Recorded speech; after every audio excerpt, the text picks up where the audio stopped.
అందరూ ఎలా ఉన్నారు ఫ్రెండ్స్? అందరూ బాగున్నారా? అందరూ బాగుండాలి, అందులో మనం ఉండాలి. ఈరోజు దేవుని కూర్చోబెట్టినాం ఫ్రెండ్స్. ఇది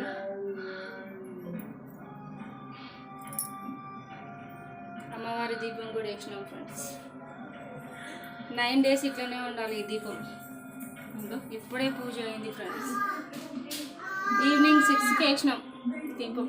కనిపిస్తుందా? ఇది అమ్మవారి దీపం. 9 days ఇట్లనే ఉంటుంది. ఇది పూజ రూమ్.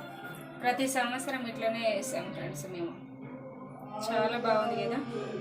మార్నింగ్ మొత్తం దులిపేసి కడుక్కొని మంచిగా నీట్గా పూజ చేసుకొని ఇప్పుడే పూజ అయిపోయింది ఫ్రెండ్స్. ఒకసారి లైక్ వేసుకొని మా పూజ రూమ్కి, మా అమ్మవారికి ఒకసారి లైక్ వేసుకోండి. Like, share, subscribe. ఓకేనా ఫ్రెండ్స్? పక్కన ఉన్న బెల్ గంట టక్కుమని కొట్టండి. మేము పెట్టే నోటిఫికేషన్స్ మీ దాకా వచ్చేస్తాయి. ఏమంటారు ఫ్రెండ్స్? అవునా కాదా? Okay friends, bye. మరి హ్యాపీ నవరాత్రి. ఓకేనా ఫ్రెండ్స్? డన్. బాయ్.